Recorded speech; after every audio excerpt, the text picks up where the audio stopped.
para esse estudante, né? Tanto que eu acho que no texto 1, mas também no texto 2, em algum momento, dá essa sensação do que é essa permanência subjetiva, principalmente no texto 1, falando da qualidade de vida, do desempenho do menino, né, que precisa de assistência estudantil e da qualidade de vida dele, do quanto o aspecto subjetivo também é um tocante para a permanência desse menino na universidade. Então, quando a gente fala em política de permanência, o quanto a assistência estudantil ela perpassa só a dimensão material e coloca a universidade a tarefa de questionar e debater outros assuntos, como a gente vem sempre mostrando a importância de se debater, né? Uma mulher negra, ela precisa de um tipo de assistência para permanecer na universidade, diferente de um menino branco, que ainda que venha da classe trabalhadora, tem outros contornos de opressão, né, diferentes da dela. E aí eu acho que o texto 2, né, da Tatiane, sobre as meninas da roça, ele é muito feliz em complementar, em trazer esse complemento para o texto 1, porque a gente fica pensando em quem são, mais do que pensar de qual classe são esses sujeitos afetados, a gente fica pensando qual é a identidade dos sujeitos afetados pelas políticas de permanência, né? Que aí não só a identidade de classe, de serem classe trabalhadora, mas a identidade mesmo, aquela identidade que se mostra para a gente real. E aí eu fiquei pensando também, agora mais sobre o texto 2, sobre o processo de identificação dessas meninas. Nas entrevistas, elas aparecem com os nomes tipo Dilma Rousseff. Eu fiquei me questionando se foram elas que se deram os nomes, que pensaram seus próprios nomes. Daí depois eu vi lá na nota de rodapé que parece que elas se identificaram com os nomes de mulheres que elas consideravam fortes e tudo mais. Fiquei pensando qual era esse processo de identificação da que se identificou como Dilma Rousseff, por exemplo, né? Achei muito, muito interessante isso. Uma outra coisa do texto 2, das meninas da roça, que eu achei muito interessante, foi o recorte de falar sobre as mães, né? Sobre como... eu acho que um pouquinho falando do que a Andrea falou, sobre como o que as mulheres fazem na roça sempre é visto como ajuda. E talvez isso explique o porquê elas queiram um pouco mais do que só ajudar, né? Talvez isso explique o porquê elas procuram mais o acesso ao ensino, porque não é ajudar, né? Eu acho que elas querem impactar de um certo modo. Eu fico pensando que, não sei, a maioria dessas meninas talvez voltem para suas comunidades ou voltem para suas cidades pequenas para tentar fazer com que tenha função social tudo que elas estudaram, né? Fiquei pensando muito também assim no meu público de estudantes do EJA, onde a maioria são mulheres, e são mulheres que uma vez ou outra abandonaram o estudo, o ensino regular para trabalhar na roça e agora voltam nessa perspectiva da escolaridade de significar pelo menos uma ascensão simbólica, assim, né? Nossa, eu concluí o ensino médio. Nossa, agora eu posso entrar na universidade se eu quiser. Fiquei pensando muito nisso também. Eu acho que foram mais esses elementos que eu fiquei pensando. Falei um pouco de forma desorganizada, mas foram só elementos de reflexão mesmo. No texto 1, uma coisa que eu esqueci de falar, do quanto a qualidade de vida, a todo momento que eles vão desenhando o que é entendível por qualidade de vida, do quanto grana, rendimento salarial, às vezes tem pouca relação com a qualidade de vida. Outros aspectos são muito mais importantes para se pensar a qualidade de vida do que necessariamente poder monetário e inserção financeira mesmo, né? Eram só esses elementos.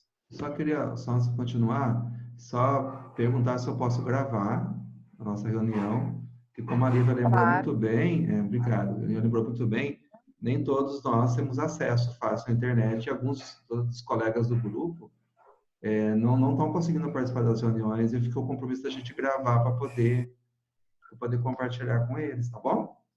Uhum. Então, tá bom. Então, continua então o debate, tá Posso muito gostoso. Posso falar agora? Então, só uma observação inicial. Isabela, o texto sobre as mulheres da roça é parte da tese da Tatiane.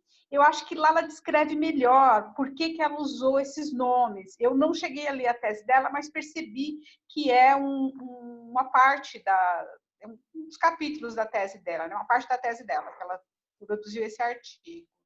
Né? Daí acho que ela vai justificar o porquê desses nomes, que também me chamou a atenção bastante no momento da leitura, os nomes que as mulheres adquiriram. Né? Agora, eu vejo os textos numa sequência. Né? Vejo esse texto da Tatiane, né, que é sobre as mulheres da roça, dá uma dimensão de quem são essas jovens que chegam na universidade, a dificuldade que elas enfrentam, né, até chegarem lá. Né? Para mim ficou claro a diferença entre as nuances do mundo rural, né, do assalariado rural, da agricultura familiar, que era uma coisa que eu nunca tinha me atentado, né? Então eu achei muito importante o cuidado que a autora teve de focar as mulheres de famílias da agricultura, ligadas à agricultura familiar, né? E a partir daí, o texto, efetivamente, também concordo, é um texto super bem escrito, né? Uma leitura muito agradável. Parabéns, grupo, pelas escolhas. Você selecionou textos muito bacanas, muito bom de ler, todos eles. Né? Não fui eu, não. Foi o pessoal que trouxe. Acho que só esse que eu sugeri, dos que nós estamos lendo. Então, e daí eu acho que os outros dois textos fazem uma sequência, né? O outro texto lá do Rio de Janeiro, que é da Gabriel, né? Como que é o nome da moça? É Carmen Gabriel e Sabrina, né? Elas fazem efetivamente uma discussão mais sobre as políticas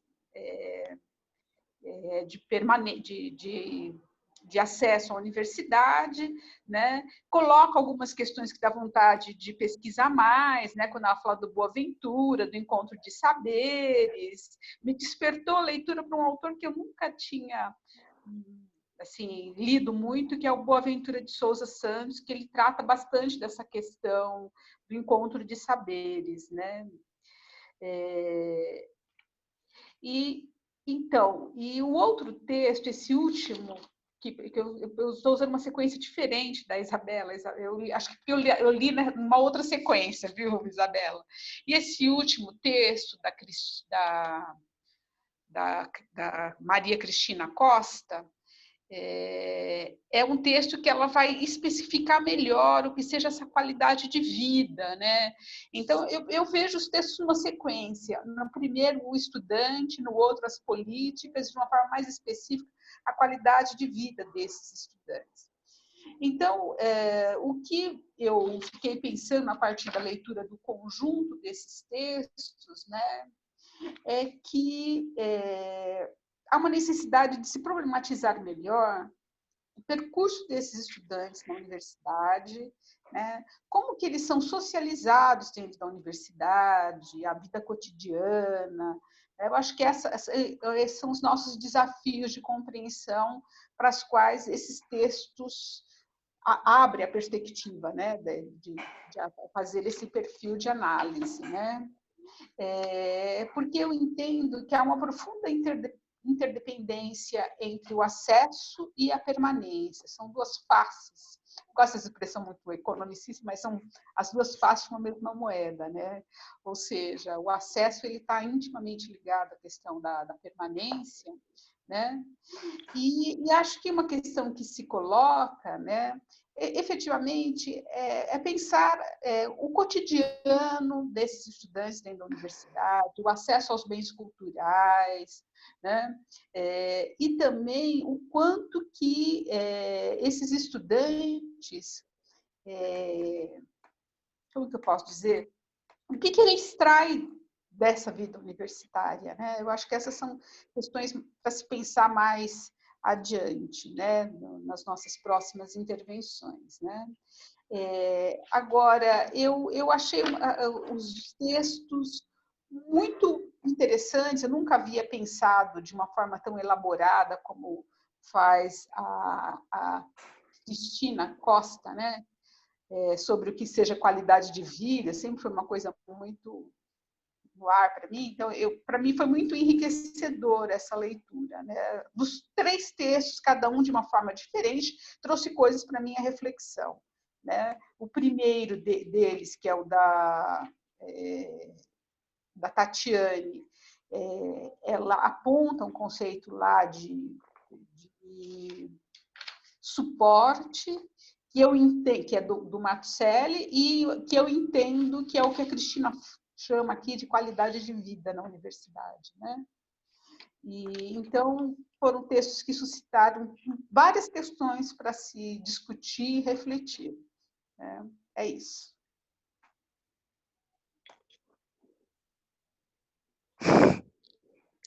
Acho que eu vou falar agora. Tá travando aqui, tá todo mundo me ouvindo? Sim. Uhum. Eu fiquei pensando nesse texto num processo de desnaturalização que essas pessoas, que essas mulheres passam, porque a roça foi naturalizada para elas como futuro, como a condição delas, elas como ajudantes. E aí eu fiquei pensando como uma estrutura familiar, uma estrutura educacional auxilia em outros caminhos, que no texto fala que os pais sempre falavam, não, é melhor você estudar, você tem que ter seu tempo de estudo. E fala que no 3º ano o professor abre esse leque de vestibular, de explicação. E aí eu fiquei pensando até nos homens, que a autora fala que é mais fácil a mulher conseguir superar e chegar no ensino superior do que o homem. Porque... E aí eu fiquei pensando nessas provações e nesse processo de desnaturalização da própria vivência delas na roça, como é auxiliado pela família e a própria escola. E aí eu também pensei nessa lógica estratégica que fala sobre a possibilidade de entrar na universidade, que é o fato da escola ter o acesso gratuito, você conseguir chegar ao campo mais fácil, né, o transporte de chegar à universidade ser mais perto da cidade onde mora, da casa, e o próprio fato das cotas, como esses meios fazem a finalidade de conseguir entrar na universidade.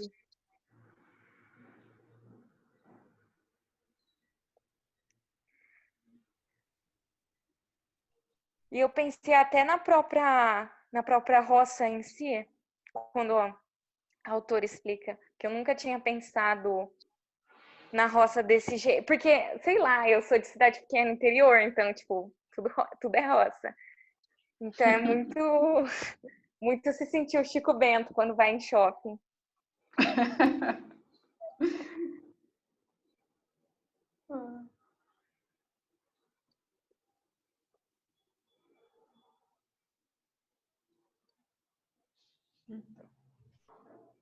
Milena, você terminou? Terminei. Ah, tá. Porque Eu esse é acho o que tudo já foi problema. falado. Eu acho que Ah, tudo já foi falado. eu perguntei porque de repente estava com um problema no som, você estava falando e não estava ouvindo. Mas pode completar se você quiser. Não, eu acho que tudo já foi falado, tudo de importante já foi falado. Ah, tá bom. E Aberta a palavra, gente. Quem quiser mais falar, quem já falou pode falar de novo. Bom, vou lá então comentar um Vai lá, pouco. Júnior. Tá de boa o áudio? Tranquilo? Porque eu tô no microfone do computador, às vezes fica meio ruim. Uma coisa que eu pensei, o pessoal já tocou em várias questões bem legais, assim. Uma coisa que me chamou atenção foi também, até por conta do que a gente está experimentando agora, nesse momento, é a questão da legitimidade, né, da universidade e como ela deve dialogar com os conhecimentos e as leituras de mundo do pessoal que está chegando na universidade por meio dessas políticas de acesso que a gente tem experimentado, que está sofrendo ataques por todos os cantos, né, nesse momento.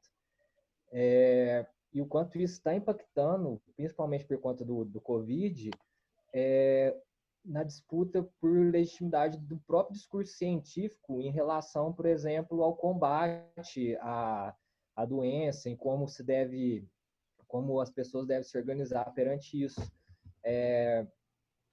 Como que o conhecimento dessas pessoas que estão chegando agora, dialogando um pouco com a Boaventura, pode contribuir para esse diálogo, por exemplo, com as comunidades, com os espaços que ela vive, as meninas, as jovens da roça, né? Que é muito interessante usar esse termo, que é um termo delas, uma pesquisa que surge com elas, não é uma pesquisa distante de quem está dialogando com a pesquisa ou está contribuindo com a pesquisa de alguma forma. Essa aproximação do campo científico com saberes, as leituras de mundos já consolidados em outros espaços é muito importante para a própria universidade restabelecer o processo de comunicação de conhecimento e de transformação da sociedade que ela deveria ser parte. Acho que isso é muito importante. E essas políticas de acesso, na pesquisa que eu fiz também no mestrado, elas contribuíram muito em vários discursos que surgiram nas entrevistas, o quanto elas foram importantes sim, para as pessoas que chegaram na universidade. Frases como que a universidade foi pintada de povo, que pela primeira vez elas se sentiam representadas porque começaram a ver negros e negras dentro da universidade. E muitas vezes determinados espaços da universidade não se abrem para dialogar com essas questões. E tem também, a Isa tocou bastante nessa parte, que é muito importante pensar. É claro que a questão econômica e financeira é muito importante, a questão de classe, mas dialogando sempre com a questão da identidade dessas pessoas, né? Como os processos identitários delas também afetam a experiência delas dentro da universidade ou do ensino superior. O quanto isso pode limitar ou deslegitimar a mobilidade, o acesso delas em certas instâncias da universidade, em determinados cursos, em determinadas pós-graduação e por aí vai. E esse texto me impactou bastante nisso, até pensar um pouco na experiência que eu estou tendo na educação básica, no ensino médio agora, que, por exemplo, o governo do estado de Minas querendo colocar EAD nas escolas públicas. Eu moro numa cidade pequena, muitos estudantes são da zona rural, mal têm acesso à internet, quando tem é pelo celular, dados muito limitados e tal. Como que se implanta, se na educação superior está tendo esses problemas que a gente está, que deve ter uma estrutura, entre aspas, maior, uma infraestrutura maior por conta do investimento, como que faz isso?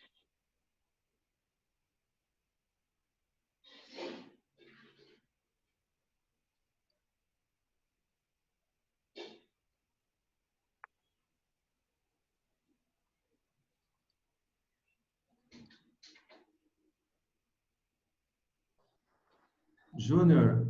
E das jovens que estão chegando no ensino superior agora, esse diálogo pode ser até uma ponte, uma forma da universidade dialogar melhor com esses espaços, por exemplo, com o pessoal da roça, com o pessoal das comunidades, com o pessoal do interior. Eu acho que teria muito a contribuir, escutar um pouco, né, o que essa juventude que está chegando na universidade agora tem para comunicar e tem para dialogar com os conhecimentos já consolidados dentro da academia.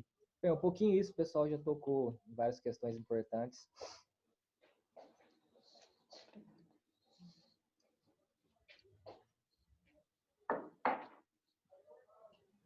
Douglas, quer comentar alguma coisa? Obrigado.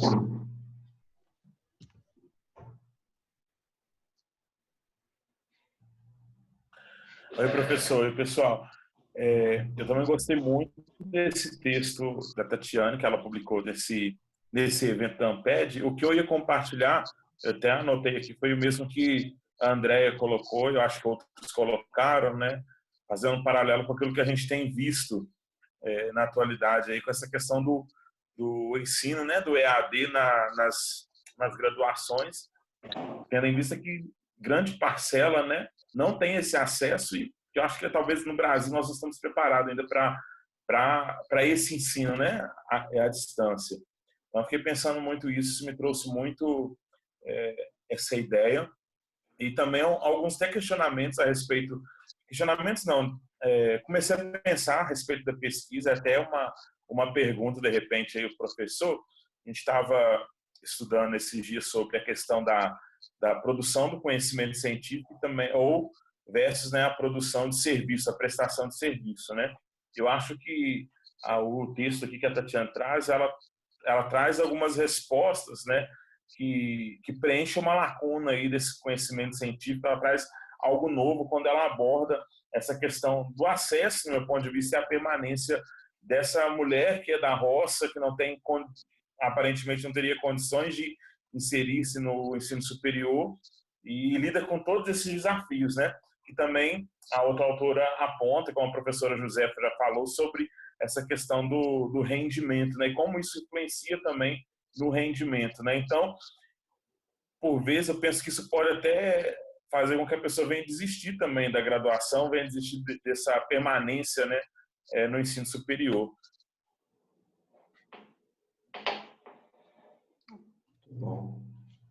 Muito bom. Os textos, eles suscitam muitas questões, muitos debates, abrem para outros, né? Uma primeira coisa que os textos chamam a atenção é a importância de políticas públicas para a educação superior, para o acesso e permanência.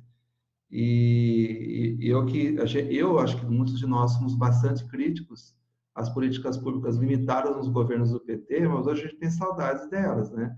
E eu, pelo menos, tenho. E acho que muito do que a gente tem de acesso e permanência são o que sobrou dessas políticas, né?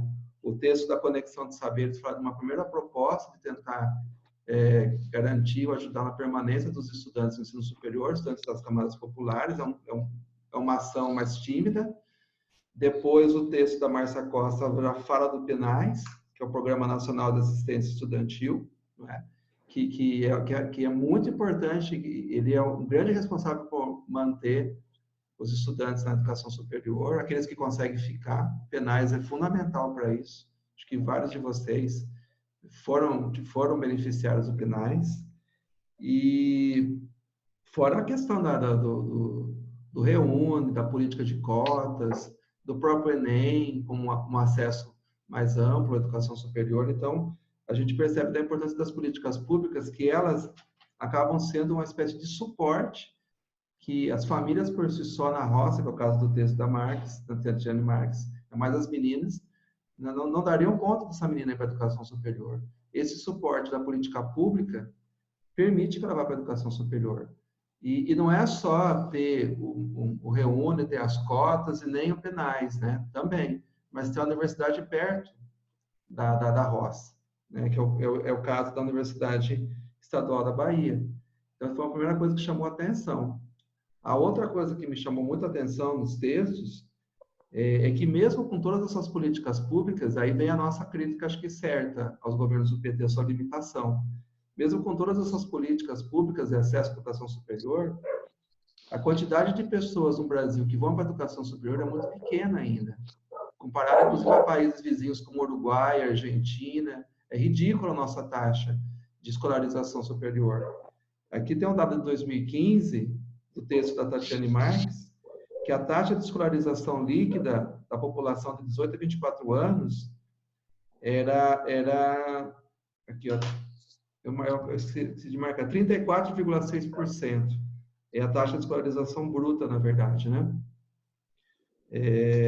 Do total de pessoas, você faz uma proporção do total de pessoas que têm de 18 a 24 anos no Brasil, dividido por número de pessoas que estão na educação superior, por isso que é bruta. Não é só pessoas que estão na educação superior de 18 a 24 anos, mas é todo mundo, dá 34,6%. Se for a taxa líquida, fica mais baixo ainda. A taxa líquida é importante para mostrar que mesmo as pessoas que estão na educação superior, elas não estão na idade certa, elas entram tarde, têm longas trajetórias, né? Mas mesmo a taxa de escolarização bruta no Brasil é muito ruim, não é? 34,6%, é muito baixo. E se você pega as meninas, se você pega os jovens da roça, então, cai para menos de 7%. Quer dizer, de 34,6% cai para menos de 7%. O que mostra que as jovens da roça que vão para a educação superior são a exceção da exceção da exceção. É importante as estatísticas para mostrar isso para a gente. E eu vou abrir a palavra, depois eu falo das outras coisas. Vamos ouvir você. Eu posso falar? Não, então, né, eu só queria assim, complementar um pouco essa questão que o grupo colocou, né, com relação às políticas públicas, porque, enfim, eu não estou de posse de dados aqui, mas é uma coisa que a gente sabe que a expansão do acesso ao ensino superior vem crescendo, principalmente no ensino à distância, na educação privada, né? E diante de tudo que foi dito aqui, da dificuldade dos estudantes da área rural, que a Isabela falou, daí dá para se pensar assim, que a educação superior, do jeito que ela está sendo conduzida atualmente, né, com a total liberalização do IAD, né, que atinge principalmente as cidades pequenas, no país inteiro, ela tende a fazer com que a universidade, que o curso superior, ele não cumpra uma função, né, de democratizar o acesso ao conhecimento, que eu acho que é bem essa questão central aí, né? Mas afinal, por que a gente faz universidade, né? É para ter acesso ao conhecimento, o papel da universidade é democratizar o acesso ao conhecimento, ou é em busca somente de uma profissionalização da ascensão, da ascensão social, da mobilidade social? Acho que essa que é a expressão adequada, né? Então, nesse sentido, indo nessa vertente aí de pensar sobre a função social da universidade, eu sinto que quando nós pensamos no Brasil como um todo, né, no grande crescimento do setor privado, nós não estamos caminhando para um processo de democratização do acesso ao conhecimento, né? E as autoras, particularmente a Maria Cristina, eu vi que ela é assistente social da Universidade da Bahia, né? Ela suponho que seja uma pessoa que trabalhe no setor,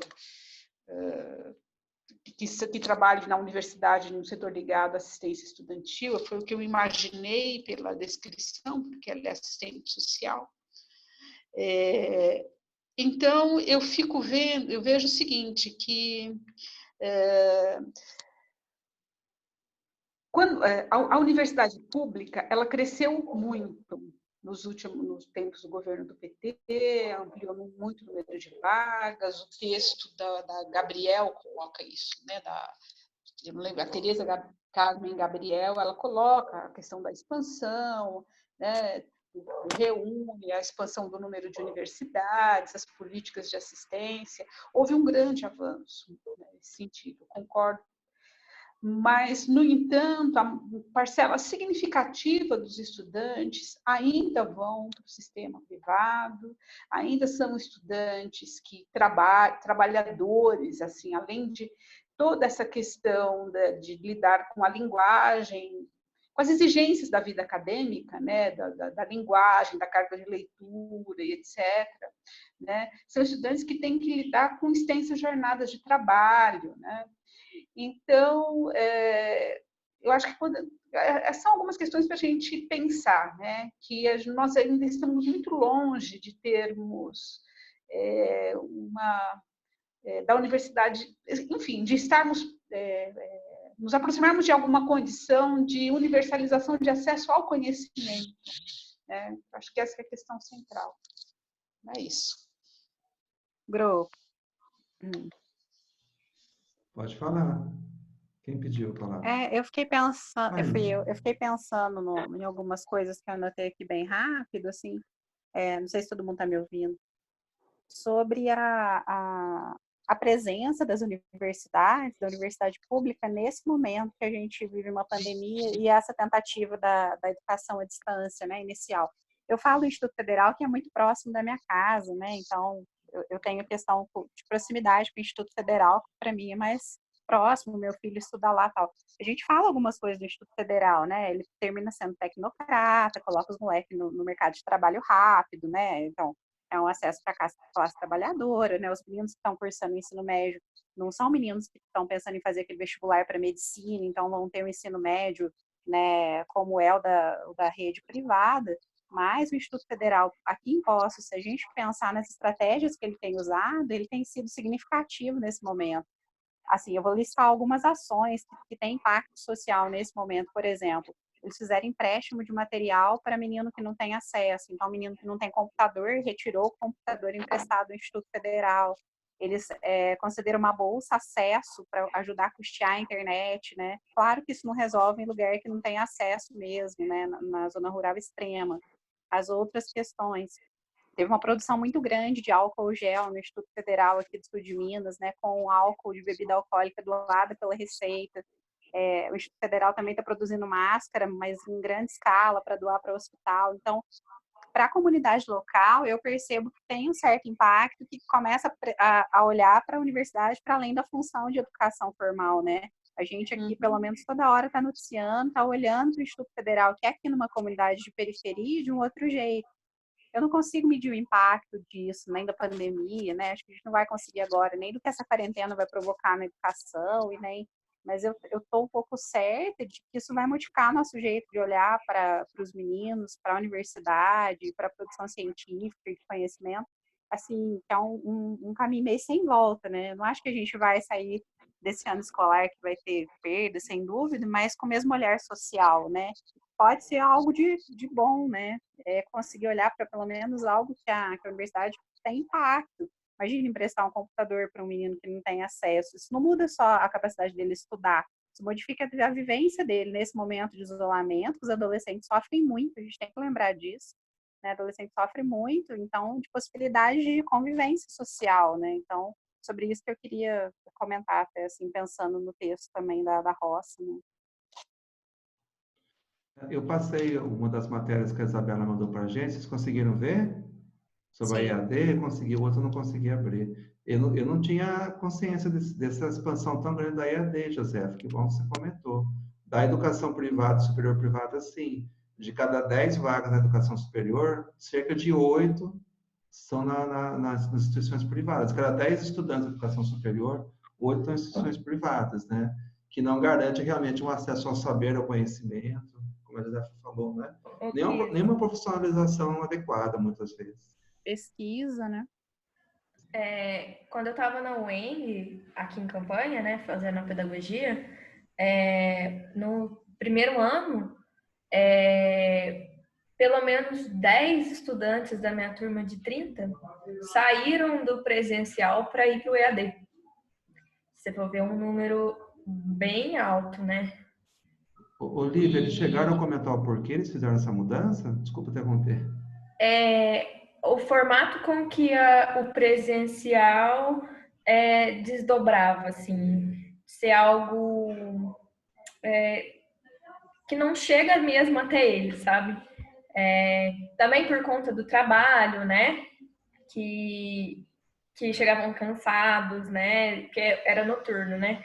E então eles trabalhavam o dia inteiro. E aí as aulas aqui na UENG é até 11h30 da noite. Começava às 7 e ia até 11h30 da noite.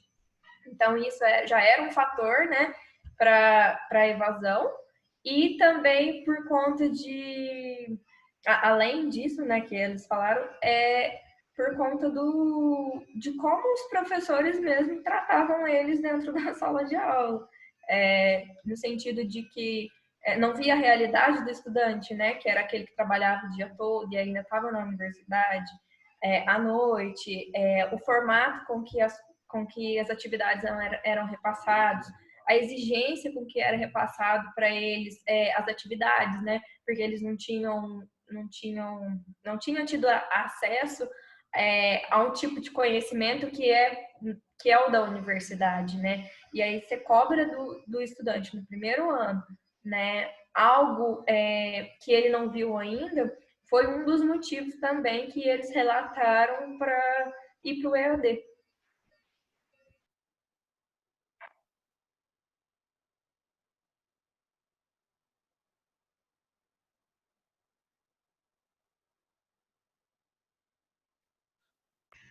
Oi, gente, está aberto?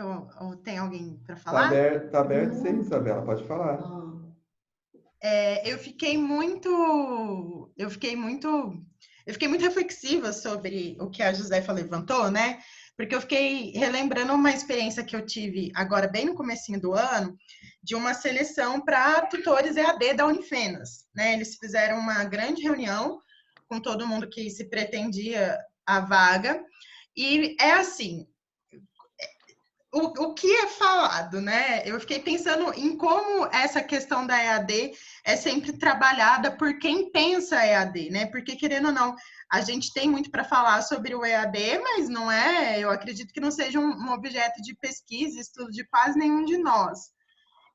Ainda que a gente saiba dos impactos e dos processos pelos quais o EAD passa.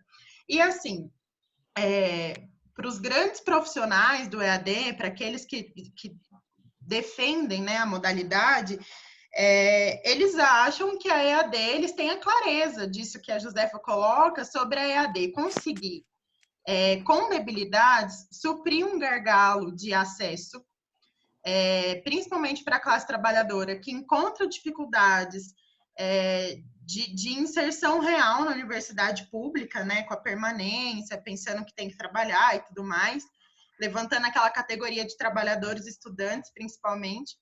Mas é incrível que essas pessoas que fazem a defesa do processo EAD, elas defendem que sim, o EAD ele cumpre essa função de suprir esse gargalo, de dar conta desse gargalo, que é o fato de que a maioria da classe trabalhadora não especializada no Brasil hoje quer um diploma, né?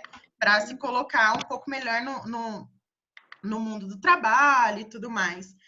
E assim, o processo foi de tentar incutir isso na nossa cabeça, que o EAD ele te permite um processo de produção de conteúdo, que enquanto professora a gente teria que fazer, e aí eu acho que a gente não fala só do que é passado para o menino na educação à distância, mas da precarização do professor de educação à distância, porque além dele dar aula à distância, ele ainda precisa produzir um conteúdo que seja muito, muito didático para que supra a ausência do mano a mano, né? Do cara a cara. Então, esse conteúdo que é produzido no EAD, meu Deus do céu, eu não sei se a gente conseguiria entender um texto do Bourdieu através do conteúdo do EAD, por exemplo. Seria uma tarefa muito complexa, né? E aí, quando a Josefa fala disso, eu fico pensando na questão das universidades públicas, né? E principalmente que essas pessoas que estão se formando na EAD, nas particulares, e que agora, pegando o gancho na fala da Lívia, já desistiram da universidade pública para optar pelo acesso EAD, do quanto a gente perde no sentido de politização mesmo desse espaço. Porque você está lidando com um menino que viu a universidade como uma perspectiva de mudança de vida social, de ascensão de classe, que ele não está sendo bem recebido na universidade, no sentido simbólico. Ele é um menino da classe trabalhadora que estaria na universidade politizando aquele espaço, e ele recua, ele volta atrás, ele vai para o EAD, porque aquele espaço não soube se configurar para ele. E o quanto isso é nocivo nessa perspectiva também, pensando no nosso objeto de estudo, que são os movimentos sociais estudantis, no quanto a gente perde com o movimento, e o quanto isso é complicado nesse momento que a gente está vivendo, porque muito do que é falado sobre congela ou não o calendário, aula ou não EAD, se a gente tivesse mais relatos de pessoas trabalhadoras, de estudantes trabalhadores, muito provavelmente essa seria a última preocupação. A gente mantém a aula EAD, a gente mantém uma dinâmica à distância? Como assim, sabe? Se a universidade tivesse sido mesmo politizada pela classe trabalhadora, isso não seria um problema, né? Ia estar certo de que o congelamento do calendário é a saída mais justa para esse momento e é isso. Depois a gente vai dando um jeito, né? A gente pegou greves de 4 meses aí, em que a gente foi levando o calendário até ele se normalizar. Então, assim, essa dimensão também da perda política, né? Do quanto a gente frustra o trabalhador que tenta entrar na universidade e que não consegue.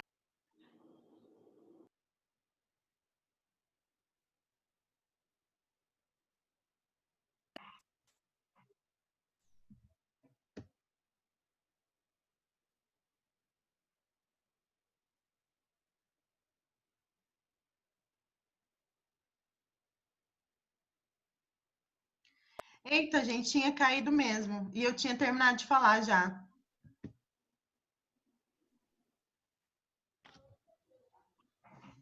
Bom, pessoal, estão me ouvindo? Sim. Tá, desculpa. Sem querer, eu desliguei o microfone da Isa, e aí eu liguei de novo. Você tinha terminado, Isa? Deixa eu ver, acho que está desligado dela de novo. Sim. Ela escreveu que sim. Sim, né? Ah, então tá bom. Tá, desculpa, gente. Puxando Então, um ganchinho do... desculpa, professor, te cortei, pode terminar. Pode falar, Júnior.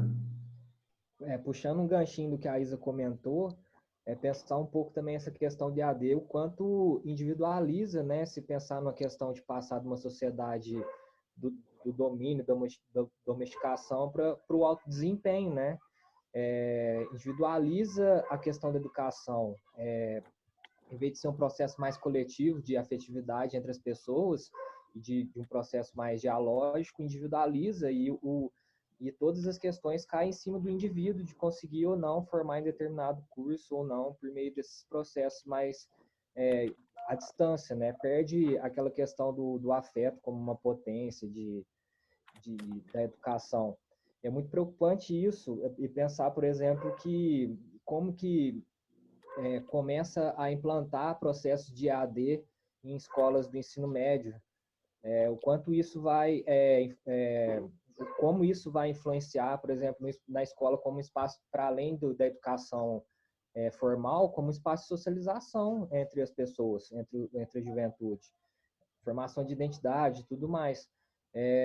É muito preocupante isso, porque existe um lobby gigantesco dentro do Congresso também, dentro do Ministério da Educação, principalmente na ala olavista e bolsonarista que a gente está vendo os três locados do universo, da Terra plana, o quanto que eles estão fortalecendo isso de certa forma, e esse discurso está muito forte no MEC, no Ministério da Educação. Então, a gente precisa combater isso de certa forma.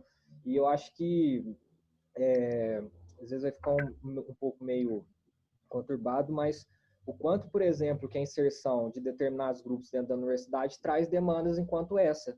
Repensar, por exemplo, para pensar, por exemplo, o congelamento do calendário, por conta de muitas pessoas não têm acesso físico, acesso móvel para utilizar a EAD.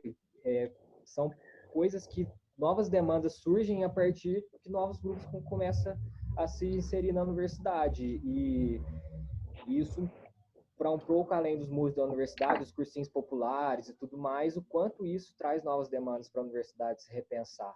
Esse congelamento do calendário ele não surge do nada, se a gente for refletir um pouco mais, de forma mais profunda. Surge de demandas dos próprios estudantes e do movimento estudantil e da juventude organizada.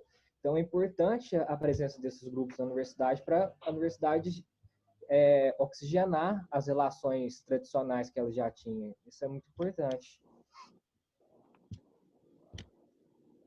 Eu acho, pessoal, que dentro dessa questão aí do EAD também, um pouco talvez diferente, mas algo que a gente pode pensar, eu não sei muito a fundo sobre esse tema, mas de repente vocês podem me esclarecer, é sobre essa nova proposta do Enem, né?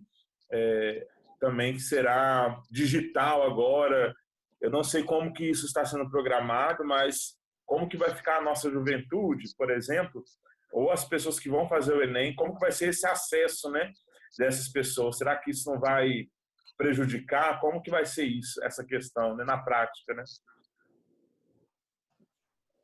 Eu queria aproveitar um gancho do Juninho para falar uma última coisa, a terceira coisa que eu tinha proposto falar, e depois a gente tem a ver com o movimento estudantil, que acho que a Isabela falou também, né, da politização, mas eu acho que esse tema da EAD está bastante forte por conta do que está acontecendo agora, com algumas tentativas de responder à pandemia, né, ao isolamento social, e o próprio acontecimento da universidade, né, que teve congelamento do calendário, uma ação bastante polêmica, né, um evento bastante polêmico, a Renan do Consune ontem.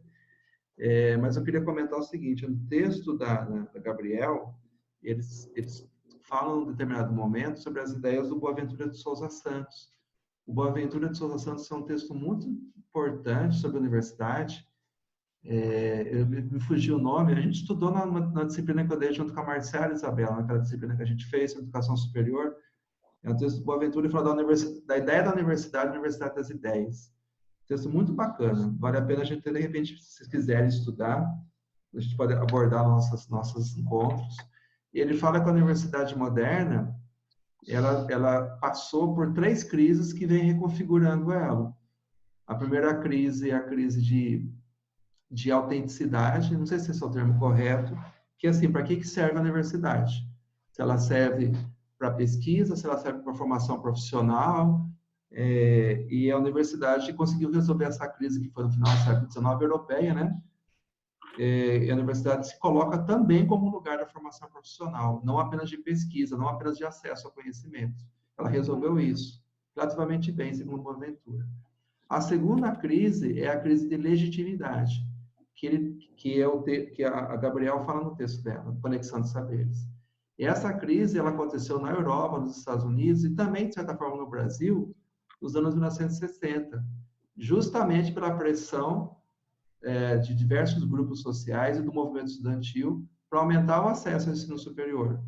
Aí a crise passa a ser o seguinte, a crise de legitimidade é a seguinte: quem tem o direito de fazer educação superior? É qualquer pessoa habilitada ou apenas os eleitos, apenas uma elite dos melhores, né? Que até então era isso, uma elite dos melhores. A partir dos anos 60 isso mudou. A universidade passa a ser um lugar um pouco mais aberta. Aberta para quem, no fundo? Para certos setores da classe média, né, gente? E aí tem aquele texto que a gente construiu sobre o Emancipa, sobre os cursinhos populares, nos anos anteriores, né? E a gente vê que tem 2 booms do cursinho popular. Um boom é nos anos 60, como nos anos 70 no Brasil. Quem é que vai fazer? Que não é o cursinho popular, na verdade, são os cursinhos comerciais, que é o cursinho para a classe média de acesso à universidade. E a gente tem um novo boom dos cursinhos populares mais recentemente, que é a classe trabalhadora, que vai tentar ter acesso à universidade. E fazer um cursinho popular pode ser a diferença de passar ou não passar, mesmo com as cotas. E aí a gente tem um novo momento da crise da legitimidade da universidade, que agora não é só a elite que tem o acesso, e frações da classe média, mas a classe populares também querem ter o acesso. É o momento que a gente viveu nos anos 90, especialmente no começo do século XXI. Né? E, novamente, o movimento estudantil é muito importante, pressionando para que tenha essa abertura da universidade, que tenha esse acesso. A resposta do Fernando Henrique Cardoso foi a ensino superior privado. A resposta do governo Lula foi também esse. Mas vamos abrir um pouco mais de vaga para a educação superior pública e reservar algumas vagas por meio de cotas para os trabalhadores, para as pessoas negras, para os indígenas. Então, essa é uma história que a gente está vivendo. Eu acho muito bacana a Gabriel ter trazido isso para a gente. Agora, sobre EAD, eu quero fazer uma reflexão. Eu tenho muitas dúvidas sobre isso, sobre a educação à distância. Muitas dúvidas mesmo. Eu acho que as tecnologias de informação e comunicação, elas podem ser usadas de muitas formas. E elas foram usadas pelos próprios movimentos sociais anti-globalização de uma forma muito importante para reunir as pessoas, para fazer os protestos anti-globalização. E, de novo, em junho de 2013. E, de certa forma, nas ocupações de novo. O movimento foi real, foi concreto, foi no mundo real, mas a organização passou muito pelas tecnologias de informação e comunicação. Então, eu não sei se a gente pode simplesmente criticar o uso delas no ensino superior, qualquer forma de educação, porque elas têm uma potência interessante. Não necessariamente a educação EAD, no meu entender, é igual formação aligerada, ruim, profissionalizante no sentido mais baixo. Isso pode ser presencial também. Educação presencial pode ser assim também. Então, eu tenho um pouco mais de dúvidas sobre se a EAD ou as tecnologias de informação e comunicação sempre são ruins. Eu acho que elas podem ser um auxiliar. Elas estão ajudando a gente agora, por exemplo, a gente se encontrar, a gente se reunir. Mas elas não podem tudo, né? Assim como no movimento estudantil tem a hora da organização e até da formação pelas tecnologias de informação, a hora da ação é na rua, né? Não é que ela substitui, uma coisa não substitui outra. Mas é só uma reflexão, eu não tenho posição formada. Nesse período aqui na universidade, a gente teve como é que chama mesmo, o José? Como que chama? O regime de estudos, como que é? De estudos. Regime especial de estudos, é isso? É isso, essa coisa aí. Eu fiquei com na verdade, 3 turmas da pedagogia, que são as alunas, talvez, com mais dificuldades de acesso à tecnologia na universidade. E o que eu percebi, né? Que comecei a pensar, né? Que algumas pessoas que tinham dificuldade de acesso, nem mandar e-mail avisando eles iam conseguir fazer, não é? Mas algumas conseguiram mandar. Professor, eu tô na roça, né? Eu moro na zona rural, estou na roça, na casa dos meus pais, aqui não tem internet. Para eu ter acesso, eu tenho que ir no vizinho. Ou então eu tenho que usar meu celular 3G, nem sempre funciona. Então, eu acredito que teve gente que não conseguiu nem fazer isso. Mas uma parte muito importante das pessoas, muito relevante, conseguiu de uma forma ou outra o acesso. A minha estratégia foi não usar o Moodle. Eu usei o e-mail e gravei aulas e coloquei no YouTube. E um menino que não tinha dificuldade de acesso à internet, eu transformei o vídeo em áudio e passei para ele. E assim, funcionou bom até certo tempo. Nos últimos dias, assim, eu percebi que estavam tendo mais dificuldades, né? Inclusive, o trabalho podia ser tirar foto do caderno. Então, acho que assim, existem maneiras e maneiras de usar, né? E limites, limitações. Eu, na minha opinião, mais que o dia 23 de abril não dava para passar. Mas é isso aí. André tem uma visita no grupo.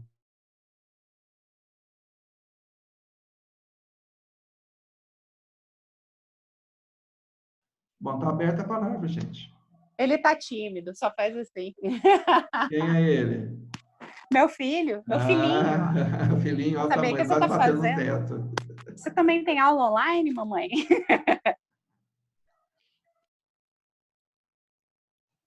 Tá aberta a palavra, gente. Inclusive, se vocês querem falar mais sobre o EAD, eu dei umas impressões e opiniões. Eu não sou tão cético assim quanto a ela. Assim, eu acho que não tem como fugir do uso da tecnologia, de certa forma. Mas talvez um hibridismo aí, né? Transformar o ensino à distância como algo... A distância ser a única forma de comunicação entre docente e discente, entre os discentes também. Acho que perde um pouco da questão do tete-a-tete, que é muito importante no ensino. Talvez um hibridismo vai acontecer de certa forma. Eu acho que com o que está acontecendo agora no mundo todo, né? Eu acho que vai mudar um pouco as relações nossas de certa forma de interação, mas eu acho que a educação ela necessariamente tem que ter um contato tete a tete entre as pessoas e entre discentes, entre docente e discentes, a experiência de vivenciar a instituição como espaço também de socialização, de descobrimento de outras coisas e tal, de ocupar mesmo o espaço público da universidade pública pelo povo que financia ela de certa forma, né? E é muito preocupante essa questão da expansão do ensino ficar muito aquém no ensino superior na questão de disponibilidade de vagas e o financiamento de universidades privadas e particulares por parte muitas vezes do próprio estado, do próprio governo, dinheiro que poderia ser revertido muitas vezes para a expansão das universidades públicas. Isso preocupa um pouco na questão do Brasil, né? Outros países da América Latina já lidam com isso de uma forma um pouco diferente. Mas é muita questão, é uma bomba o EAD acho que é muito recente, acho que a gente tem que aprofundar mais um pouco nisso. Eu fico pensando algumas coisas com o EAD, assim, algumas questões, mas eu acho também que tem que aprofundar a pesquisa. Um pouco aquilo que a Isa falou, assim, qual a percepção das pessoas que optam pelo EAD? Eu sei que tem as questões de impossibilidade de cursar uma universidade presencial, sim, né? Mas eu fico pensando na perspectiva de educação que essas pessoas têm, né? Porque quando é o que a Isa fala, eu quero um diploma, né? Mas eu não posso cursar. Então, que percepção eu passo a ter? Porque o que a universidade era, né? Quando a gente pensa na universidade presencial, pública, no que significa entrar numa federal, e na percepção da universidade no sentido mais da EAD, se não é uma questão de só de formação mais rápida, né? Porque assim, a precarização ela é muito, ela é óbvia. Eu acredito que a gente já tem pesquisa disso, desses resultados, né, da EAD. Se eu lembro do ENAD, que as EADs no começo já tinham apresentado um resultado bem inferior, é o que a Isa falou, como você vai discutir Bourdieu ou aprofundar na teoria. Me preocupa a pesquisa, né, e a socialização, porque o caráter da universidade de socialização, de trabalho junto com a comunidade, né, a dimensão da extensão, como fica isso? A universidade também é formada de extensão, de pesquisa, não só na pós-graduação. Como ficam essas áreas, né? Qual vai ser essa interlocução das EADs?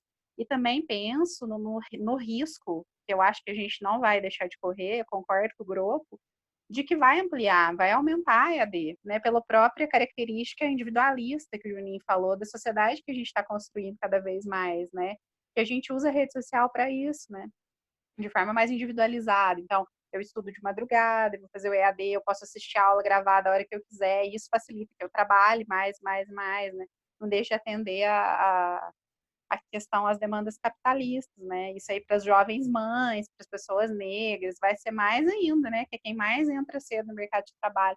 Eu fico pensando nisso, sabe? Na relação que a universidade deixa de ter, né? Com a sociedade, com a comunidade. E olha que eu vim de universidade privada, né? Eu fiz para a Uni na PUC. Mas a PUC ainda tem um caráter de extensão, de trabalho com a comunidade, que ainda é bastante importante, ainda que não como é a Universidade Federal, né? Mas acho que é isso. Eu queria fazer uma provocação, já seja uma boa provocação a partir da fala da André.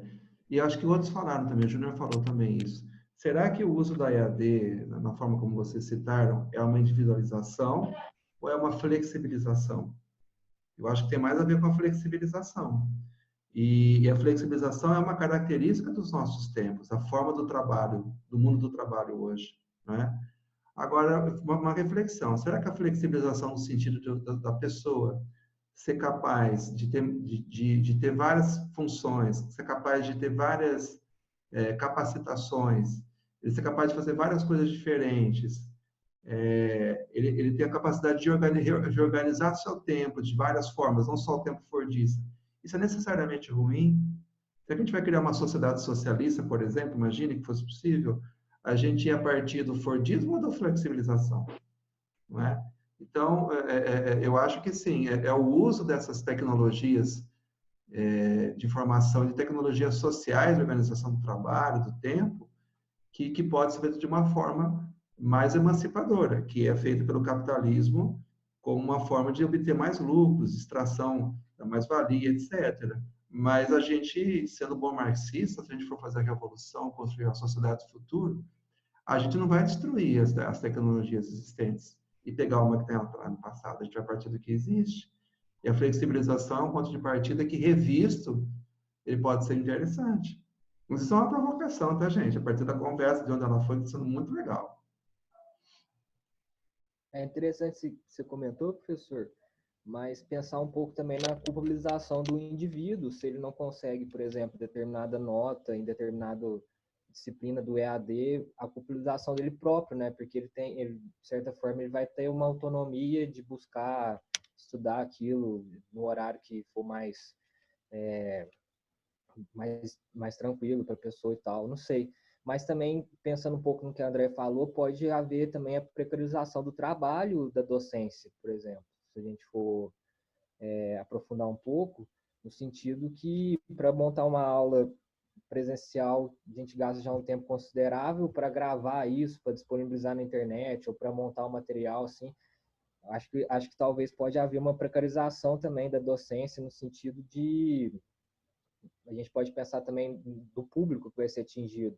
Se a gente precisava de um professor para dar aula para 20, 30 pessoas, um professor pode dar aula para 5.000 pessoas a partir de uma aula EAD.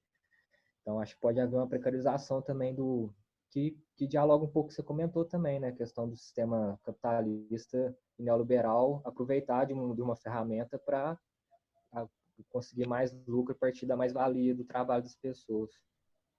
Então, Júnior, mas só uma outra provocação. Será que eu construí uma aula ou um instrumento de ensino e muita gente vê isso, sinceramente é ruim? Pode ser uma coisa boa, ainda mais que a gente tem um acesso baixo à educação superior, uma ferramenta ou mesmo uma aula. Vou explicar um pouco melhor. Eu acho que o ensino superior, para se democratizar, às vezes passa por se massificar também. Eu fico assim bastante intranquilo quando nossos colegas defendem salas de aula com poucos alunos, um programa de mestrado pega pouco orientando. Como é que vai democratizar a universidade se as salas de aula dou uma aula para 20 alunos, 15 alunos, eu fico com 1 ou 2 orientandos? Não tem jeito para democratizar. As pessoas têm que chegar na universidade, né? O que eu quero dizer com isso é que às vezes a universidade pública, com medo de se massificar, ou às vezes com esse discurso de que não vamos nos render à formação ali gerada do capitalismo, ela acaba sendo elitizante, ela acaba sendo restritiva. A gente tem que tomar esse cuidado também. Eu não sei, eu sei que não foi isso que você quis dizer, mas para a gente democratizar a educação superior, ela tem que chegar a muitas pessoas. E a gente não tem feito isso, a universidade pública tem dificuldade de fazer isso ainda. Talvez eu possa achar que estou sendo gerencialista, neoliberal, mas não é não. A gente tem que ter essa preocupação de chegar às pessoas, a muitas pessoas. Não. Mas é porque é uma ferramenta que está aí, né? A gente tem que aproveitar ela. O problema é como que ela vai ser utilizada, que assusta um pouco também. Até a nossa geração, acho que a geração mais nova já se dá melhor com essa questão da tecnologia e o ensino à distância. É verdade, Júnior. Eu acompanhei um pouco das discussões sobre o regime especial de estudos na Unifal e eu tenho uma hipótese, eu queria de repente ouvir a Josefa, que ela talvez acompanhou melhor, de que uma das principais causas de ter sido feito suspenso o calendário, muitos pensaram no aluno, mas grande parte dos professores pensaram em si próprios, a dificuldade imensa deles de lidar com esses recursos, com as novas tecnologias. Né? Eu mesmo, se eu tivesse que usar o Moodle, eu tinha desistido, eu tinha que internar para aprender a usar. Então, acho que isso foi um motivo, eu não aceito até que ponto o Consune teve uma sensibilidade com os discentes, acho que a sensibilidade maior foi com os próprios docentes. Mas eu queria ouvir até a Josefa, se ela quiser falar, o que ela acha disso, se a minha interpretação é ruim. Não, eu concordo com você, grupo. Eu acho que a questão que nós enfrentamos aqui é basicamente a seguinte, né? Eu estou fazendo uma síntese a partir do que foi discutido aqui com relação ao IAD e tal, e a própria concepção de formação universitária que nós trazemos, né? Como que você disse anteriormente, a gente vem de uma tradição de formação universitária para as elites, né? Então, o processo de democratização de acesso ao conhecimento, que eu vejo isso, acho que essa que é a questão central da universidade hoje em dia, né? Democratizar o acesso ao conhecimento, e para isso ela precisa de políticas de acesso e de permanência, né? Nós somos de uma geração de professores, eu sou de uma geração que nós somos preparados para dar aula para grupos pequenos, a formação era uma coisa meio que de elite. Talvez os nossos colegas não estejam preparados para isso. Por isso que o regime especial de estudos acabou não dando certo. Eu também concordo com você que é um problema mais do corpo docente do que do discente, né? Agora, eu vejo, assim, pegando ainda um apanhado dos textos, essa questão da democratização do acesso, ela é muito recente no Brasil, com o Reúne, né? É uma política que pouco mais de 10 anos, que foi acompanhada de uma política de expansão também desse setor privado, aí, com uma outra concepção do que seja formação universitária, né? Então, eu acho que eu retomo uma ideia que eu já falei anteriormente, né? Fazer ensino superior para quê? Né? Para muitos é uma questão meramente instrumental para ter um diploma, para prestar um concurso, para sobreviver. Então, o ensino privado ele tem garantido, ele tem dado acesso a um conjunto de pessoas que vão em busca não da formação, do conhecimento, mas do diploma, né? E aí é onde que se difere a universidade pública, né? Que não é só o diploma, mas é o conhecimento, né? Então, nesse sentido, eu acho que o problema, né, não são só as tecnologias, se é IAD ou não. Daí concordo com você, Gro.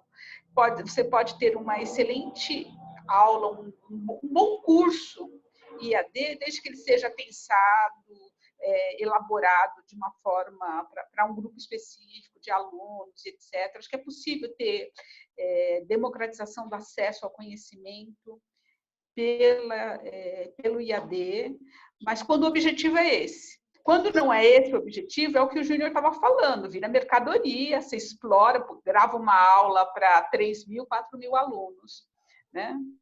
Então, eu acho que é isso, né? Nós ainda estamos esse movimento de democratização do acesso.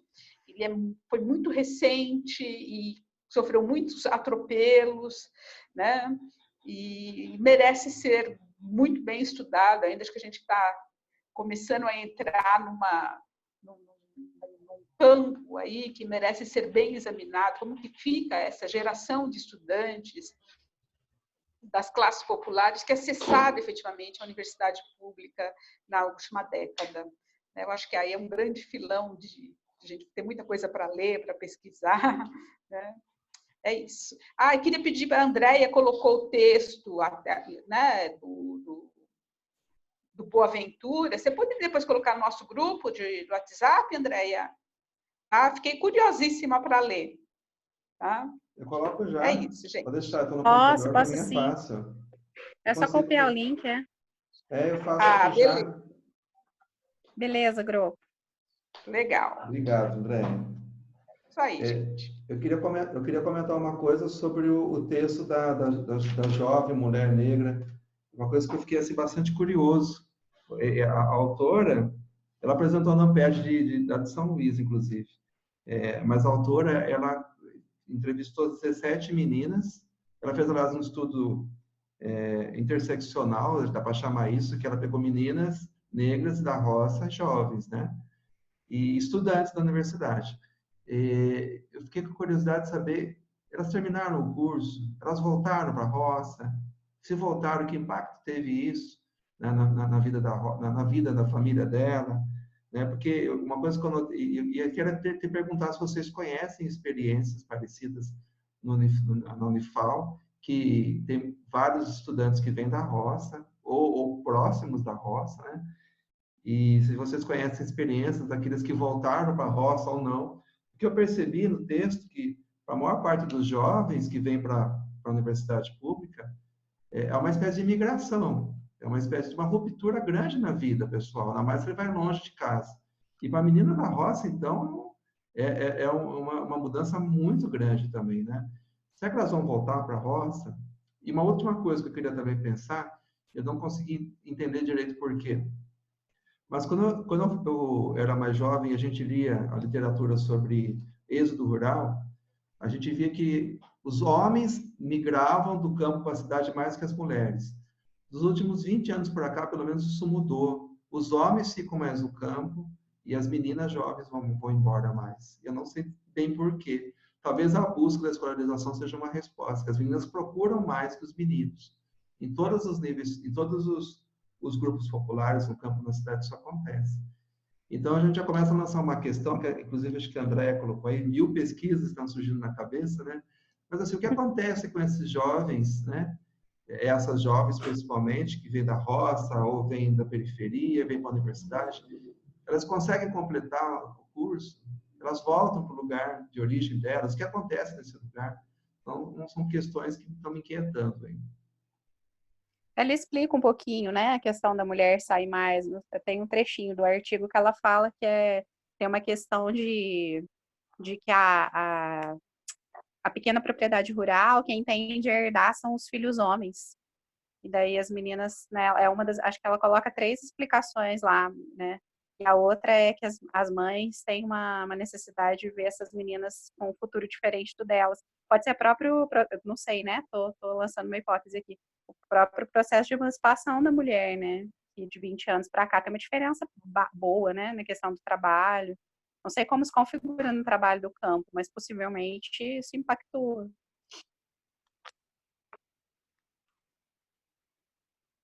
E eu acho que, não, obviamente, não tentando responder, mas o próprio impacto das políticas públicas, né? Se a gente imaginar que mulheres, e aí a gente pensa no campesinato, na roça, né? Se a gente imaginar que mulheres, negros e negras, população rural, quilombola, se elas são o centro das políticas públicas afirmativas, então me parece não natural, mas me parece que esse elemento também seja um fator que desenha esse cenário para a gente, né? De ter mais mulheres procurando acesso à educação. E eu acho que tem um outro elemento também, eu não sei se isso pode ser uma coisa verificável em dados, mas da opção por cursos de especialização, ou então por cursos de tecnólogos. Eu não sei, né, se os homens estão se inserindo um pouco mais rápidos no mercado de trabalho e vão fazer, sei lá, um curso de torneiro mecânico que vai dar um diploma de tecnólogo ou técnico para ele em pouco tempo. Eu não sei, mas me parece que essa coisa de que a gente tinha mais homens, pelo menos na escola, mais homens educadores do que mulheres, isso também vem sofrendo uma transformação. Hoje em dia, pelo menos onde eu trabalho, tem mais mulheres acessando graduação, pós-graduação e processo de formação continuada do que homens, assim. E aí, não sei se fica também essa relação com o patriarcado, né? Do homem ter que manter a casa, ter que ser o provedor e tudo mais, que eu acho que no mundo de hoje tem mudado, né? Porque raras são as mulheres que podem não trabalhar. Mas, assim, eu acho que tem alguma relação com essa questão das políticas públicas também, que tende a mexer com essas identidades antes invisibilizadas, né? Só complementando o que a Isa comentou, tem a questão, eu não sei na zona rural como que é esses dados, né, mas a evasão entre homens no ensino médio é bem maior, né, jovens no ensino médio é bem maior do que de mulheres.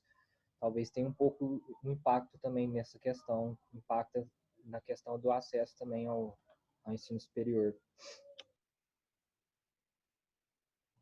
Ô Júnior, eu fui no começo desse ano na escola estadual para dar uma palestra lá que como é que chama o diretor mesmo lá? Foi nosso colega de vocês?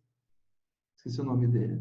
Ele pediu para eu ir lá para dar uma palestra para os professores. Ele comentou comigo que lá vai ser implantado ensino integral.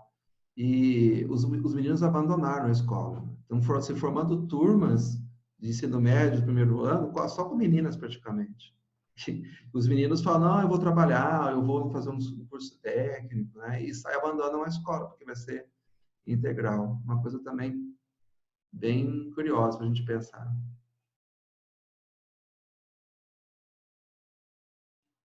Gente, alguém mais quer comentar? Senão a gente passa para o ponto que é decidir o que a gente vai fazer daqui em diante, né? Se a gente continua com as reuniões. Acho que uma coisa que a gente podia pensar também, nós fizemos a discussão do texto, o que a gente vai fazer com essa discussão, né? Ou a gente vai discutir um pouco mais, estudar mais, já estamos aventando alguma ação, seja pesquisa, seja extensão, né? Então são perguntas. Sim, Lívia, pode falar. Não, eu só queria falar uma coisa, não é nesse ponto não, mas a Andréia até comentou aqui, eu achei importante para a gente pensar o que os meninos, né, do ensino médio estão achando dessa questão da implementação da EAD, partindo da ideia, né, do EAD nas escolas e tudo mais, eu queria, sabe, tentar ouvir um pouco deles, assim, né, pós o corona, para quem tem contato ainda, né, com os estudantes que estão em suas casas, em quarentena, o que eles acham, né, dessa implementação, assim. Por exemplo, eu trabalho no ensino privado, né, e aí, semana que vem, eles já vão começar a adotar o EAD na escola. E os meninos não estão felizes com o EAD na escola. Sobretudo os que já estão formando, sabe? Então, acho que seria legal a gente pensar com os próprios estudantes mesmo, né? Que vão para a universidade, né? O que a gente idealiza, né? Que eles entrem na universidade o ano que vem. E o que eles estão achando disso? Porque dependendo de como for ficar, né? Como que vai ser daqui para frente, o ano que vem pode ser que eles sejam os primeiros aí a pegar essa transformação, né, da universidade com relação ao EAD, porque no ensino básico não é algo que eles estão aceitando muito, pensando no ensino privado, né, que o acesso é bem diferente do ensino público, mas mesmo assim ainda a gente tem muitas limitações, por exemplo, eu tenho colegas de trabalho do ensino privado que não vão conseguir dar aulas porque eles não têm o acesso a materiais necessários para dar aula, entendeu? Então, assim, acho que seria legal a gente pensar a partir dos estudantes também, né? O que eles acham. Olívia, inclusive José Bento, que é o diretor do estadual, isso mesmo, ele pediu, se alguém da Unifal, ele falou assim, se alguém da Unifal quiser vir estudar como é que está sendo a implementação aqui do ensino integral, hoje a escola está aberta, então tem esse convite. Eu falei que ia trazer para o grupo, também falei com o professor Paulo Hernandes, que está estudando isso, tá? É uma coisa que a gente tem pelo menos um lugar aberto, né? Agora, como a Lívia comentou, o que os meninos dizem, né? Você falou da EAD, né, Lívia? Não do ensino integral, né? Me equivoquei. Foi do EAD. Do EAD, perdão. Tinha que ter sido ensino integral. Mas é uma boa questão mesmo. Bom, gente, então a gente está indo mais para o final da reunião, né? Então a gente fazer se ninguém quiser comentar mais nada dos textos ou o que foi suscitado pelos textos, acho que são duas coisas a pensar, né? Se a gente continua a dinâmica das reuniões, mesmo com o congelamento do calendário, suspensão do calendário, eu entendo que suspensão do calendário são atividades de ensino, mas eu posso me informar melhor, né? Se a gente não está fazendo nada irregular.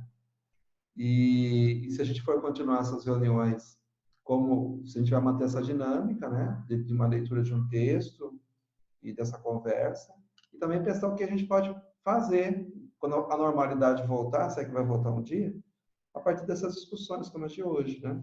Então está aberta a palavra sobre essas coisas. Né? Se a gente continua como, e o que fazer com essas discussões que a gente está fazendo, que a gente já está tendo, né? Se a gente já tem alguma ideia do que fazer, ou se precisa amadurecer mais.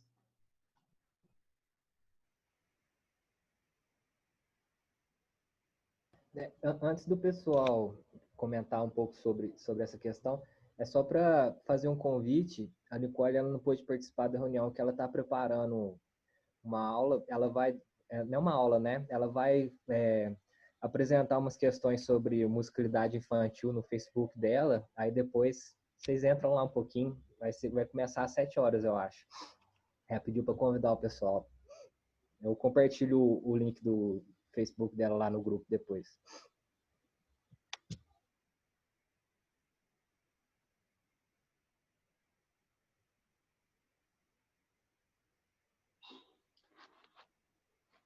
Olha, eu acho que a gente deve continuar as reuniões quinzenais, porque nós estamos conseguindo dar conta, né, das leituras, da discussão, né? Eu não vejo o obstáculo, né? A não ser que tenha um obstáculo institucional que nos impeça disso, mas eu acredito que não e acho que é possível a gente continuar as atividades normalmente, até que tudo volte à normalidade. né? Muitas coisas foram levantadas, né? Muitas perspectivas vão se abrindo de discussão, né? Sobre... Nós partimos de uma ideia geral do estudante na universidade, daí hoje, nas discussões, brotaram muitas questões do IAD, Então, eu acho que a gente teria que, oportunamente, afunilar isso talvez para um projeto, uma pesquisa mais, né, nos levasse a levantar alguns dados empíricos. Eu não sei se ainda é momento, se é muito cedo, mas dessas discussões, poderia brotar um projeto de pesquisa, né?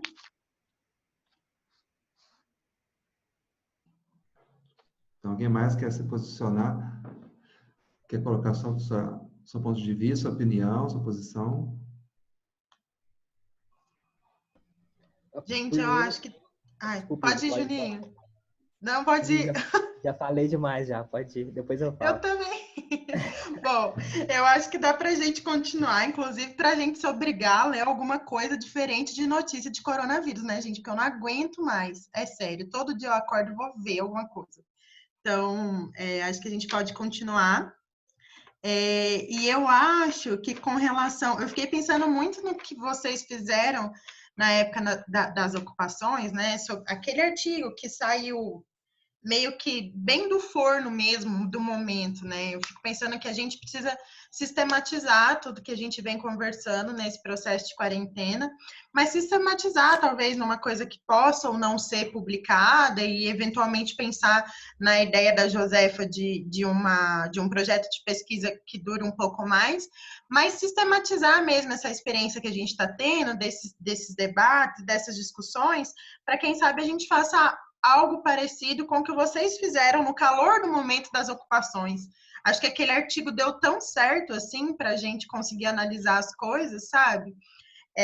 Eu acho que Juninho, tem a Andrea, a gente está vivendo a realidade de toda essa questão na escola pública, né?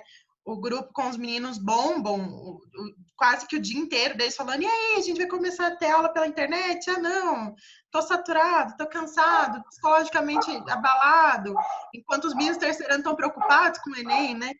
Então, assim, eu acho que dá para a gente também pensar nessa sistematização mais rápida, sabe? Considerando também a proposta da justiça. Foi a proposta da Lívia. É isso que a Lívia propôs. É uma coisa que a gente pode fazer agora, está acontecendo agora. Tanto a questão quanto a discussão. Muito bom. É isso aí, né, Lívia?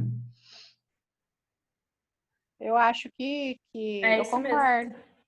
Desculpa, Lívia. Não, pode continuar. Era só para falar que era isso mesmo. Eu sugiro, eu concordo com a Isa. Acho que foi muito importante a produção daquele artigo, porque o grupo até usou o termo distrito no olho do furacão, né? Porque depois que passar a quarentena, a gente vai colher os relatos de outro jeito. Se a gente colher os relatos dos meninos agora e dos professores, das dificuldades que estão tendo de acesso, ou com a perspectiva do que isso provoca, da EAD, e com a própria questão emocional que a quarentena provoca na juventude, eu acho que o resultado é outro mesmo. E, assim, eu, pelo menos, tenho acesso a alguns meninos, tenho acesso aos professores, eu estou trabalhando com educação infantil, né? Mas tenho acesso aos meninos da sala do meu filho, por exemplo, aos professores. Eu acho que é uma questão legal pensar num projeto, né?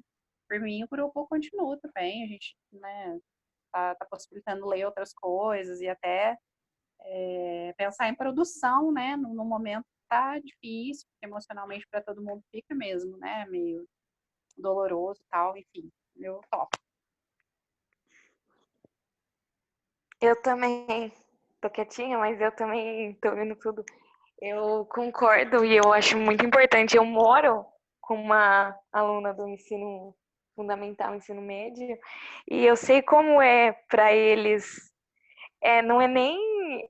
É uma preguiça misturada com uma falta de motivação, uma vontade de não fazer nada, que eu acho que se vê meio perdido, né, sobre o que está realmente acontecendo e o que vai acontecer.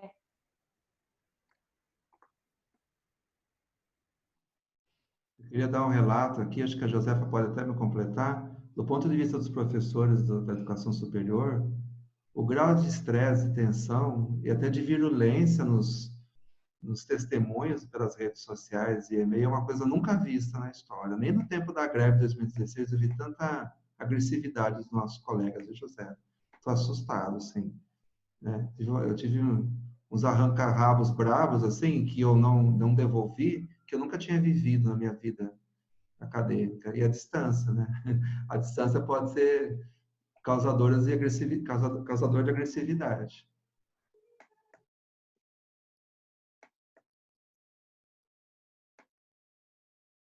Bom, eu não sei se mais alguém quer relatar. O Douglas colocou aqui a posição dele, a Milena falou. Acho que todo mundo... O Júnior queria falar aquela hora. Você quer falar de novo, Júnior? Não, tranquilo. Estou contemplado. Por mim, continuo assim. Tá, é que quando a Isa ia começar a falar, você tinha pedido, mas tudo bem? Tranquilo, tranquilo. Tá, então acho que a gente devia continuar. A gente tem uma nossa atividade aqui, ó, uma proposta de leitura de um texto que eu escrevi com a Isabela, chama-se Juventude, Classes Sociais e Política. E a gente pode ser disso, a gente discute esse texto depois, que tem a ver com a nossa pesquisa das ocupações, ou se a gente discute, tem outros dois textos que a gente selecionou sobre a universidade, que eu vou puxar ele aqui, ó. Lembra que a gente tinha feito seleção de alguns textos? Teve outros dois que a gente selecionou, que a gente poderia ler eles também. Um é da aqui, ó, Marúcia Bardag, Não Havia Outra Saída, que é sobre alunos que evadem da universidade, e o outro do Marco Teixeira, Adaptação à Universidade por Jovens Calouros. Que eu ia propor da gente estudar esses três textos, só achar aqui a câmera, esses três textos nas nossas próximas reuniões, né? Uma discussão sobre o texto que eu fiz com a Isa, teórico, e a discussão sobre esses dois textos já selecionados sobre a universidade. E a gente pode fazer isso primeiro, falar sobre a universidade, depois, em outro momento, a gente fala sobre o texto com a Isa, sobre as ocupações. Aí fica a escolha de vocês, se a gente emerge nesse assunto ou se a gente dá uma relaxada um pouco e lembra que existe vida fora da pandemia. Para mim, o que vocês acharem melhor. Então, quais são as opções que eu estou apresentando para a nossa próxima reunião, que é daqui a 2 semanas? Ou a gente discute, como estava programado, o texto que eu fiz com a Isa sobre juventude e classes sociais, ou nós continuamos a discutir sobre a universidade, acesso e permanência, e inclusive sugiro os dois textos que a gente já tinha originalmente selecionado. Então, são essas opções aí. Então, eu gostei. Pode falar, Milena. Eu gostei muito da nossa seleção, principalmente porque a gente estava focando naquilo da universidade mesmo, até de quem sai dela. Qual foi a escolha dele, o que houve no processo da universidade que fez essa pessoa desistir. E aí remete até uma continuação da de hoje, porque se a universidade tem os problemas dela, quais são esses problemas e processos que fazem o jovem, mesmo ele tendo vários problemas para conseguir entrar, o que faz mesmo assim ele desistir, mesmo depois de ter superado tudo isso? É a opinião. Estou vendo aqui que a André e o Douglas também têm a mesma posição que a sua, Milena. Deixa eu ver aqui mais. Aí o Douglas, a Andréia. Não, o Douglas está sugerindo sobre o texto das ocupações. Na verdade, não é um texto sobre as ocupações, é um texto sobre juventude, né? Classes sociais e política, mas que cita também as ocupações. O Douglas acha que a gente tem que discutir o texto que estava originalmente programado. E a Andréia com a Milena acho que nós temos que continuar essa discussão na universidade. 2-1. Vamos lá, gente. Vamos se posicionar. Pode escrever aí, se quiserem falar.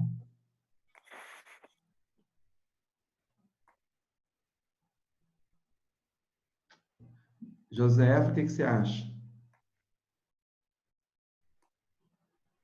Não estou ouvindo. Deixa para depois? Não. Não, eu acho que seria legal manter a discussão dos 3 textos, o seu e da Isabela, que são mais teóricos, e 2, sobre a questão da universidade também, que eu não lembro quais são exatamente os textos, mas eu acho que vale a pena a gente continuar nessa linha aí. Vou manter a discussão dos textos. Não, entendi. A discussão, nós temos de decidir quais deles, né? O que você está propondo é uma outra coisa, Josefa. A gente estuda os 3. Mistura, vê o que dá. Inclusive, porque eu acho que o texto que eu escrevi com a Isa, ele tem alguns elementos teóricos que podem ajudar a gente a pensar o nosso texto. Eu ia propor isso. A gente ler os 3 textos agora e começar a pensar em como que a gente produziria esse texto sobre a EAD em tempos... Eu até pensei um título, a EAD em tempos de pandemia. Né? Nossa, que legal! A gente podia pensar como que a gente vai fazer, inclusive já recolherem dados, relatos, não fazer as entrevistas ainda, mas ir recolhendo material que está passando nas redes sociais, na imprensa, né? Sobre a EAD em tempos de pandemia.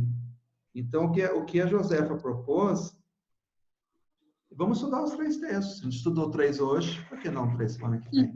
Se a gente não terminar a discussão, a gente continua a discussão numa reunião seguinte, né? Isso. É uma proposta da Josefa. Isso. Sim, sim. O que vocês acham? Por mim, tudo bem. Não são textos longos, os 3 textos são em formato de artigo. Por mim, dá também. A Lívia também se colocou. Por mim é tranquilo também. Também, acho que também. Então tá bom, a gente chegou num consenso. A gente junta, né? O nosso grupo é um fusquinha, sempre cabe mais um texto. Isso é ótimo, eu gosto. É isso, gente. Então, eu mando depois no grupo do WhatsApp essa nossa decisão, nossa próxima reunião, que é daqui a 2 semanas, dia 23 de abril, né? Tá bom? Eu só vou me informar se tem alguma irregularidade de se reunir. Acredito que não. Caso tenha, eu volto a me comunicar com vocês. A gente está sendo regular, se reunindo no recesso, né? Mas tudo bem, a gente é meio desobediente, mesmo rebelde, né? Então, se ninguém quiser falar mais nada, eu vou encerrar a reunião. Eu queria pedir se eu posso conversar com a Andréia e com a Lívia um pouquinho depois. Sim, pode sim, Gro. Tá. É rapidinho. Lívia, se pode também? Rapidinho? Posso sim? Tá. Então tá bom, gente. Então me despeço de vocês. Um grande abraço, se cuidem vocês, a família de vocês. Pode se despedir também. Valeu, galera. Tchau, gente. Até mais. Obrigado. Um abraço, obrigado. Tchau, gente. Abraço. Tchau. Tchau pra vocês, gente. Tchau.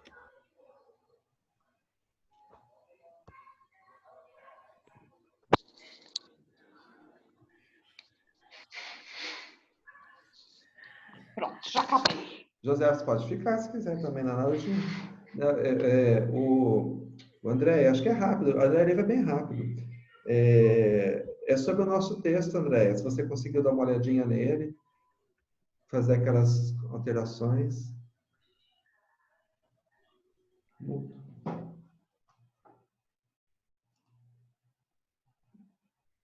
estou ouvindo. André, está sem microfone seu. Agora Tá sim. ouvindo agora? Sim. Tá. Eu li ele todo. Eu falei para você, né? Acho que eu mandei um áudio. Sim, eu achei bagunçado. Sim. O que eu achei bagunçado? Porque eu acho que o começo ali não está muito estabelecido, por exemplo, assim, quem são os coletivos, para depois entrar na história da ocupação, sabe? Entre a ocupação e os sujeitos, eu achei que misturou. Aí eu comecei já a escrever, acho que as 3 primeiras páginas eu consegui organizar. Aí depois você falou que ela estendeu o prazo. É dia 15, é isso mesmo? É 15 ou 30, grupo? Agora eu fiquei... Ixi, eu vou procurar Acho lá. que é 30 de abril, mas parece que você pediu para entregar 20, ou não? Deixa eu ver se eu consigo achar aqui o prazo que eles deram. E aumentou o número de páginas, que era que eu estava preocupada. E aí tá fácil. 24, tem que fazer 20, né? Eu acho que você conseguindo organizar, como você falou, a gente não vai ter que se preocupar em fazer corte de texto, vai facilitar muito. Que bom, Sim, era só isso, perguntar se estava dando certo. Você acha que dá, assim, dessa forma que eu pensei? Que eu pensei em organizar meio, mais ou menos como está na dissertação, mas resumido, né? Falar da contribuição da ocupação bem rápido, depois falar do sujeito rapidinho, Nossa, e deixa eu aí o desligar, tá? resto do texto, acho